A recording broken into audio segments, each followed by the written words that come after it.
Welcome to the Customer Wins podcast, where business leaders discuss their secrets and techniques for helping their customers succeed and in turn grow their business. Hi, I'm Rich Walker, the host of the Customer Wins, where I talk to business leaders about how they help their customers win and how their focus on customer experience leads to growth. Some of my past guests have included Mark Furman of eTream, Murray Gray of Experienceify, Gabe Rissman of YourStake, and Praveen Ganta of Fraction. Today, I'm speaking with Richard Walton, founder of Outsell. And today's episode is brought to you by Quick, the leader in enterprise forms processing. When your business relies upon processing forms, don't waste your team's valuable time manually reviewing the forms. Instead, get Quick. Using our Form Extract API, simply submit your completed forms and get back clean, context-rich data that reduces manual reviews to 1 out of 1,000 submissions. Visit quickforms.com to get started. All right, I'm really excited to talk to Richard. Richard is a highly experienced entrepreneur, having built and scaled a number of $10 million plus companies over the last 20 years. Richard attributes much of his success to outselling his competitors and using sales feedback as a way to provide insights to marketing, product development, and strategy. Richard has built and managed sales teams across 5 different industries, managing sales teams up to 55 in size, many of them remotely. He understands what role the sales department plays in any organization and how some small tweaks can have an immediate impact on the bottom line. Man, this is all stuff I think our audience is going to love. Richard, welcome to the Customer Wins. Cool. Thanks so much for having me, Rich. Very happy to be here. Yeah, my pleasure. We got a lot to learn with you today. So for those who haven't heard this podcast before, I talk with business leaders about what they're doing to help their customers win, how they built and deliver a great customer experience, and the challenges to growing their own company. So Richard, I want to understand your business a little bit better. How does your company help people? That's such a good question, Rich. And it's a very apt question, because this morning I was listening to a podcast with Mark Cuban on it. And he was asked the question about how to sell. He's a big proponent of that if you're in business, you've got to be selling, which is something that obviously I deeply believe in. And he said, selling is simple. Selling is about helping people. So my business really helps our clients understand how to help people. And a big part, well, what does that actually mean if you're going to break it down? So for me, how do we help our clients help other people? It's really about what can you do to develop a really deep understanding of what needs do your customers actually have. Sounds really simple on paper, right? Right.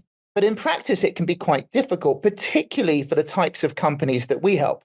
So if I can give you just a quick example. So I don't know if you'll relate to this. A lot of entrepreneurs, you and I are a member of EO, the Entrepreneurs Organization. And a lot of entrepreneurs who aren't funded, as in bootstrapped. I don't know if you bootstrapped your... I'm bootstrapped. Oh, yeah. I bootstrapped all of my businesses. So, that's great. You keep 100% of the equity. You don't have to spend 40% of your time, talking to VCs, all the other horror stories that I've heard. But what it does mean, I'm assuming for most people listening to this who've been in the same situation, is that you're desperate for cash, right? So, you probably start your business thinking, I'm going to help people with this problem. And then what happens is people come along and they have slightly different problems. And 5 years later, you're like, well, who are our customers and what do we deliver? And the problem is you've got 8 to 9 different customer types, and you're maybe delivering things in slightly different ways. And I see this all the time. So a lot of the time, our clients come to us and they say, Richard, we want to grow, but we don't know how to, because essentially it's almost we don't know who we are and we don't know what we're selling, and we know that we need to focus and get to know our customers better.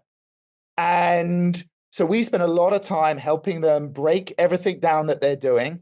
Operationally, what is most successful? What's making you the most money? What brings you joy? What brings your team joy? Which customers really love what you're doing? And then we develop B2B marketing strategies around that that allows them to reach out, solve problems, help their customers, and everyone's happy. That's kind of it in a nutshell. Oh man, I've got a bunch of questions now. So first of all, just to clarify, your focus is on customers who sell B2B, business to business, 100%. So actually, I should probably be a little bit more specific. So it's only B2B, but in particular, B2B companies that are selling kind of high ticket items. So generally, that's an average contract value of $25,000 and above. Most of our clients are actually much higher than that. Mm-hmm. And what that generally means is the higher the ticket item, the more complex it is. And a lot of inbound activities don't actually work. And therefore, in that type of environment, a lot of it is about networking and relationship building. Yeah. So when we start working with potential clients, I always say to them, how did you get your first customer? And they always say these things. And I'm like, well, we're going to essentially do that, but at scale, and we're going to process it all for you. Nice.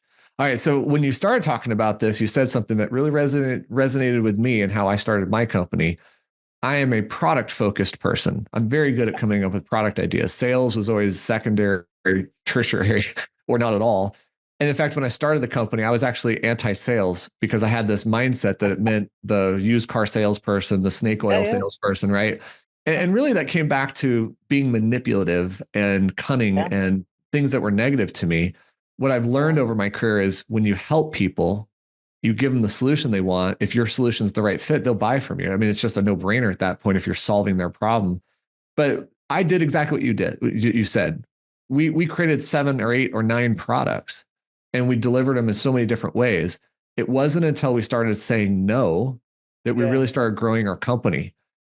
And by saying no, we distilled it down to we do 2 things. Today it's 3, but we do 2 things super well. And we started saying no to everybody. And I was stunned because that's when our revenue started growing by 50% a year, year over year. Yeah. So I have to ask, if you're helping people get understanding, how much of that is helping them actually say no? So, I mean, this is our biggest challenge because saying no is really scary. Oh, very. And it just almost goes against everything that we have as an entrepreneur, right? Because you're saying no to money. And, if you're bootstrapped, what unfortunately that, the time to say no is the time that things probably aren't going that well and you're looking for ways to grow and solidify. So it's tough. It's really hard. The way that we help our clients do it is to go through basically a series of workshops and exercises with their whole team. I quite often find that deep down they know it. They know that they should say no. They know who they should focus on. They just need someone to essentially map out what it's going to look like and what success can look like if that is achievable. But I'm not going to sit here and say it's easy. I think it's really hard. And pretty much every business that I talk to is in that situation, is that they've said yes too many times. They haven't said no. And it's a lot of the time, we can give them all the structure, the process, the advice in the world, but ultimately it comes down to them having the courage to say no. In fact, on our website, our tagline and our proposals was growth favors the brave. Right. For this very reason that you're talking about. Yeah. I mean, honestly, it was super scary to say no because you feel like you're helping your client by saying yes to everything. Yeah. But when you start to realize that you can't say yes and be great at it because you can't, the jack of all trades, right? You can't be the best unless you are hyper focused on being the best at those 1 or 2 things. So, I was also thinking about when I was a financial advisor, I naturally did this because I was able to sell life insurance. I had my life agent designation, but I would never sell it. That wasn't my specialty. It wasn't my strength. It wasn't even my belief set. I had it to be able to help advise clients and help them get the right person to sell it. But so that was my way of saying no so that I could be focused. And a lot of my customers are in wealth management. They have to learn to say no too, because do you know how many mutual funds there are? Do you know how many products they can sell? Even if they're not inventing it, they have to figure out what it is they're going to do for their clients. All right, so let me go to another thing. Can I? Yeah, go ahead, please. Because I find the saying no thing so interesting. So a couple of things I've noticed is sometimes the more you say no to potential customers, the more they want to work with you, which I find absolutely fascinating. Secondly, what I have found, essentially we're talking about having a really clear focus on who you want to help, right? Mm-hmm. And the benefits from that aren't just from sales. It floods throughout the organization. There's operational ease, there's branding, there's marketing messaging, all those types of things. But also what I have found, which I don't think people perhaps may not be thinking about when they're listening to this, is that I also feel that allows you to attract really top talent. Because I have seen, when you're trying to think of how, there's lots of talks about how do you attract A players and this and that. I think A players, they want to work for specialists. There's that wonderful saying that nothing feels as good as true competency. And I think we all know that it's very, very hard to be really good at multiple things. And I think A players in particular love to delve very deep into a particular subject matter. And I have found that the more you can say no, the more you can attract great people. And as we all know from running businesses, it's great people that can get you to that next level. Man, I'm glad you said this, because this is something I'm thinking about. Do you hire somebody who is just really good at sales? But what you're saying is they're really good at your customer. They're good at your industry, your product type, right? I mean, that's what you're kind of focused on, is they understand you and your need. Yeah. I mean, and I've seen it from myself. The more that you kind of delve into a particular subject matter, the, expertise, it goes deeper and deeper and deeper. I mean, take me and take my business, for example. We're pretty, we only work with 20 clients at a time. We don't really work with any more clients than that, and for various reasons we can talk about later. But, so we're very focused. But, I'm becoming so, I've been in business a long time. I've been in business for 25 years. I've started multiple B2B businesses. I've done a lot in marketing and sales relating to B2B. But I've learned so much in the last 2 years because I'm so focused on a particular type of business that every time I talk to a client and we're brainstorming solutions, I get takeaways that I can then have conversations with my other clients. And I think essentially that's what we're talking about, is that expertise is just, it's exponential when you're that focused, and everyone benefits. You benefit as an employee because you get the joy of feeling that you're becoming really, really good at something. Your customers are happy. It's easier to convert. It's a snowball effect throughout the organization. It is. And so I just read this book, Who Not How, by Dan Sullivan. Have you read that? I haven't, but you're the second person to mention it to me in the last 4 weeks. So I need to. And the title gives it away, right? It's really about finding the right person to do the thing and not figure out how to do it yourself. But when I think that, one of the things I think about is that you are a who to other people, right? You're the who to your clients and helping them develop their sales thing. My company needs to be the who to our clients for the very specific thing we do, so they know who to go to for that. Yeah. And I think being able to define that is really, really important for your business, but also for yourself, for your career. So I really, really value this. All right, let me go back. Well, go ahead. You said you're thinking about hiring someone. Do you mind me asking? We're always talking about how to grow our own sales in our company. I would tell you that sales has been the number one challenge for our business, because I am so focused on delivering the best product and the best service and the best experience and the best solution. I'll give you some metrics to think about. Our NPS score is always over 84. In fact, it's been 100 many, many times. Our customer satisfaction score has been 100 all year, and it's always over 83, 84. I know we are doing really well with customer success and service. We love our customers, and we work so hard at that. We know our product works. I don't lose customers. I still have my first customers, and I'm so proud to be able to keep working with them and innovating, et cetera. But how do you grow faster? And we did the thing that we talked about, right? We started saying no, and that helped us grow faster. But still, how do you grow faster? And I'm going to tell you my number one problem. And saying this publicly might come across wrong. I don't know, but I'm fortunate because I have one competitor, and I don't understand why customers stay with that competitor when they're not providing good service. It's bad service. They're not innovating their product. Their price is high, and we have more features, more capability, and our customers love us. So why won't people switch? Is it really sticky? Is it complicated to switch? Are you like a bank? No, I mean, look, some of it is in the sense that Yeah, when you get comfortable with something, you don't want to switch. My yeah, mom is like that with cars. She'll keep a car for 10 years just because she doesn't want to learn how to operate the stereo in the new car. And I think a lot yeah. of people are creatures of habit, and the product they have is working. They just don't know there's something 10 times better yet. So anyway, it's It's so interesting. I mean, I think our lives are so busy now, right? And there's so much going on. We've got so many different things that we're paying for. The thought of changing something, it has to be for me personally, it has to be pretty bad. I have to yeah, be really irritated and annoyed to change, because the truth is I just can't be bothered. it's true. Um, Yeah. it's laziness. That's the issue. It's just laziness, right? But here's the thing, Richard. In a B2B enterprise sales world, you know your clients go through a cycle, a technology life cycle, a product life cycle, right? Whether that's 2, 3, 5, 7 years. And the question is, how does a B2B company or anybody, I mean, think financial advisors, they have the same problem. They have clients, prospects who've been with the same advisor for 7 years, and it's probably time for them to switch advisors because they're not getting the service they need, but they haven't thought that way. The key in my mind is, how do you become present in that conversation for them to be able to say, oh, I see you. I should think about moving to you, Yeah, even though maybe I wasn't thinking about moving yet. yeah, yeah, yeah.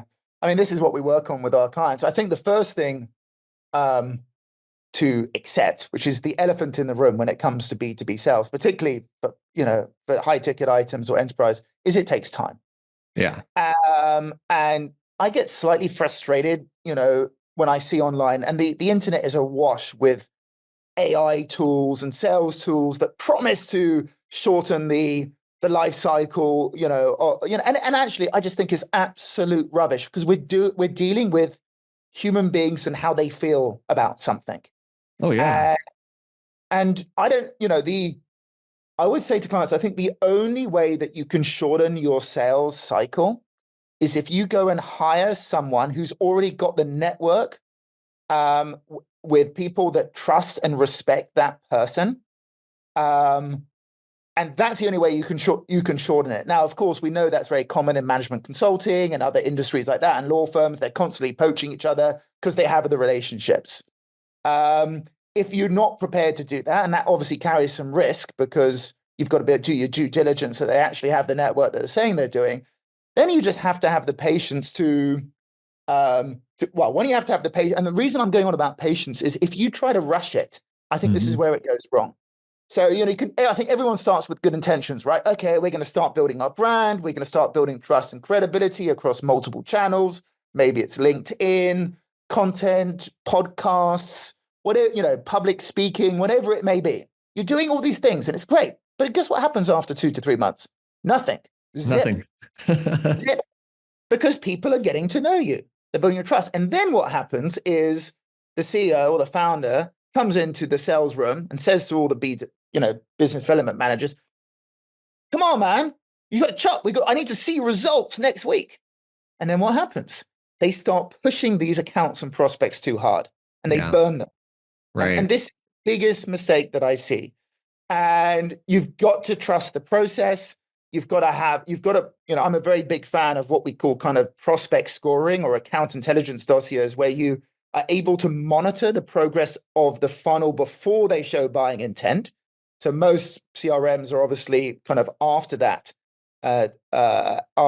someone has shown interest in buying. If you can do that, that buys you the time. It allows you to have the patience. And you essentially, what I always say to clients is, you need to come up with excuses to constantly reach out and engage with people over a long period of time without saying, hey, did you get my last email? Right. And they can't be salesy messages either. That is the trick to B2B selling, is patience and a bunch of different formats and excuses to reach out to people and keep that relationship alive. Yeah, no, that's true. I mean, my sales cycle is usually 9 to 12 months. I get it. And that also makes it hard to hire salespeople, because how do you give somebody commission when it's going to take them 12 months to make a sale? And then it might take the customer another 6 months to build up the revenue, maybe 12 months or 18 months to build up to the revenue level they're going to be at. Yeah, no, you're definitely hitting on a really, really hard problem. I want to go back to the very beginning of the conversation when you said you help people understand their client better so that they can understand their pain points, their challenges, and know how to solve their problems. Yes. What is it you do? And I'm going to throw this in here. Do you use ChatGPT to try to understand these things too? So I'm 50 years old and I'm a sales guy.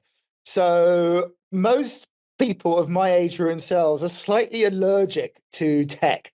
So, so no, I don't. There are other people in my company who do, particularly my business partner and co-founder, who's also my brother.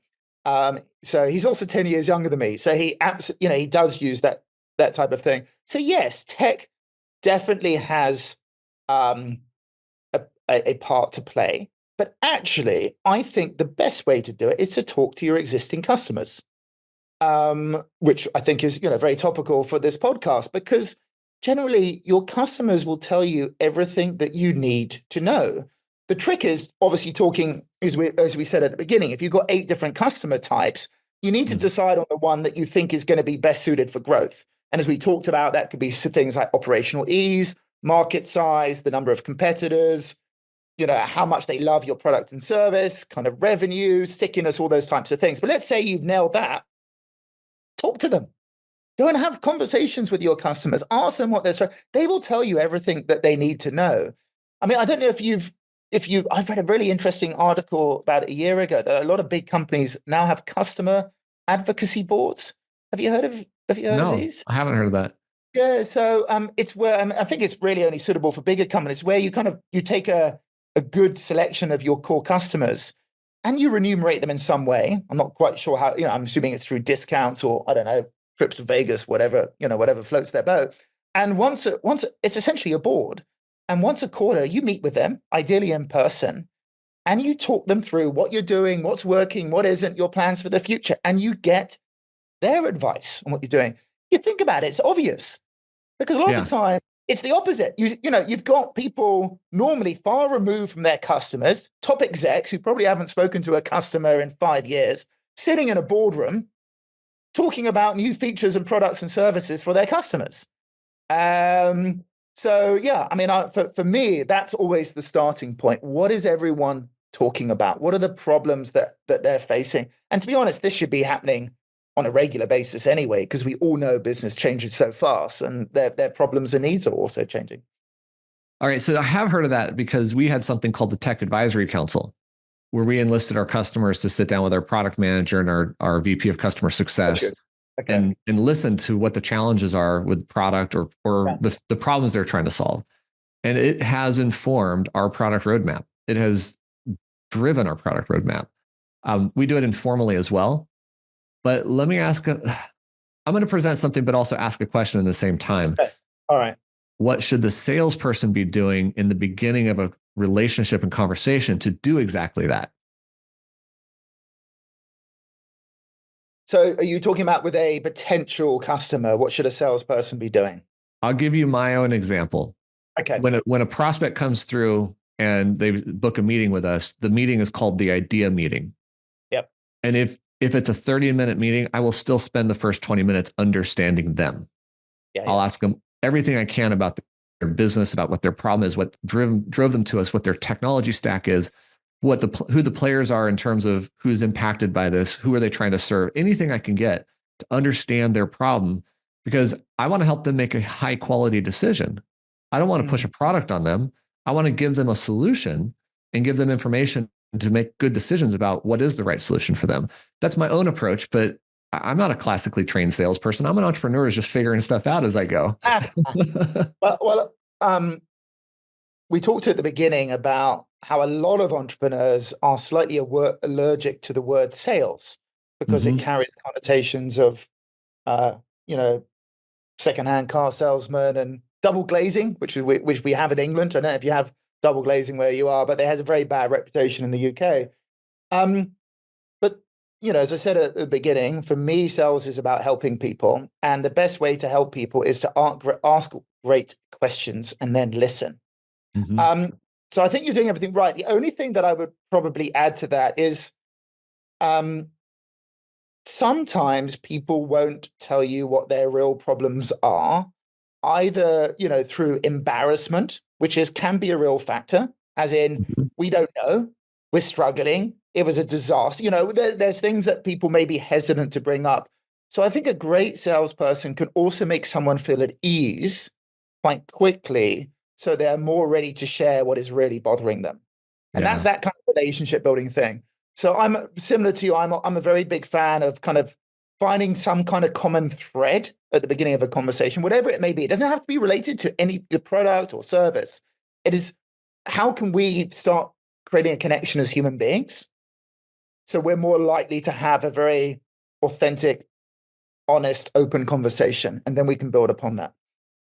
So one of the reasons I was excited to talk to you about this is because I talk so much about customer experience, customer success, the customer journey in this podcast and with my teams and with my customers, et cetera.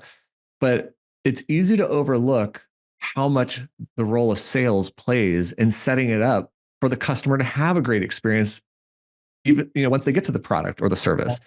Yeah. And everything you've talked about is the foundation of that: listening, understanding, and then helping your customer versus pushing, manipulating, and selling. That is what leads to a great experience, in my view. Are there any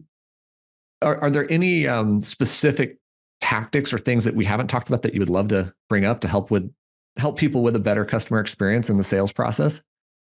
Yeah, so I would say it even starts earlier on than the sales process, and it actually starts on in terms of your marketing, your branding, and your messaging. So as we talked about earlier, in terms of what we do, is helping. We help our customers understand who they should be going after. Mm-hmm. Once you know that you can actually start creating really powerful, I'm going to say marketing content, but a lot of time it's educational content. So it's like, this is what we do, these are the problems we solve, and this is who it best suits. So, people then are reading it and going, wow, these people get me, they understand me.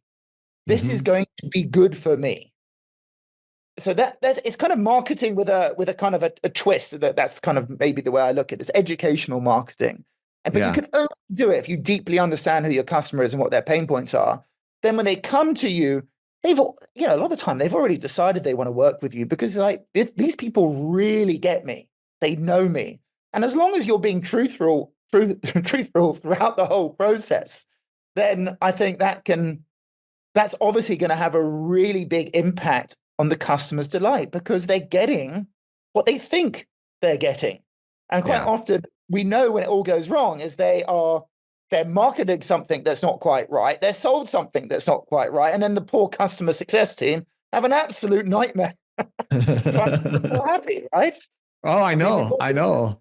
We have a simple rule in our company: no unhappy customers. I don't want to sell you for the sake of selling you. I want it to be the right solution, the right fit. I got to tell you a story. In late 2014, we revised our website. And this is around the time, or actually at the time, where we said, we're going to do two things and that's it. We're going to say no to everything. So after we launched the new website, the conversations went from prospects calling us, having a meeting with us and going, oh, I didn't know that's what you did. I don't know. To new leads coming into the new website, customers saying, this is exactly what I was expecting and why I called you. The quality of leads went through the roof. The number of, this is why our sales grew, because people were way better qualified because the messaging was more direct to them. And we did persona analysis. We did everything we could to understand the customer and get the messaging right. So yeah, you obviously know this. This is your business. Yeah. It reminds me, it's slightly different, of a story that one of my clients told me. I've been working with him for 10 years. And he builds websites and does SEO for dentists in the Mm-hmm. United Kingdom. So he's the number one provider it's a really big company. And I mean, there's tens of thousands of dentists and they all need websites and SEO and other things like that. And he's become quite a celebrity actually within that world. He's made a Netflix show and he's written books. And he told me a really interesting story. I know, who would have thought? But he told me a really interesting story. And he said that he wrote a book a few years ago on Instagram for dentists. Hmm.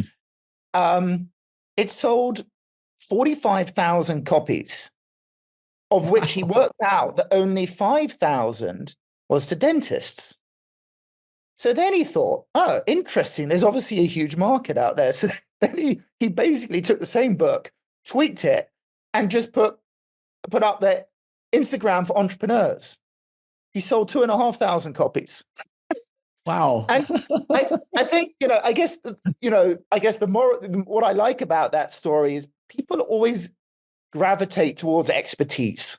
Mm-hmm. And I think that's what we're talking about, right? If I understand you correctly, that's the changes that you made to your website. It was very clear on who your service, who your product was for, and the problems that it solved.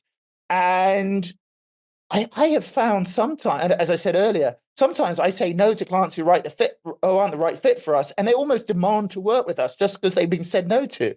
I think in today's world, there's such a lack of experts. There's too many jacks of all trades that you stand out like a beacon by being an expert. And it's just such a powerful thing. It's helpful in so many ways. Man, I hope people are enjoying this and getting a lot from it. Unfortunately, we have to wrap this up. And before I do, I have another question. What is the best way for people to find and connect with you? Best way is on LinkedIn. That's the only social platform that I'm on. If you type in Richard Walton Outsell into Google, I'll pop up. I think you can type in Richard Walton, but you may also get the ex-head of MI5, which is the Secret Service for England. Don't connect with him, just connect with me. Via LinkedIn is best.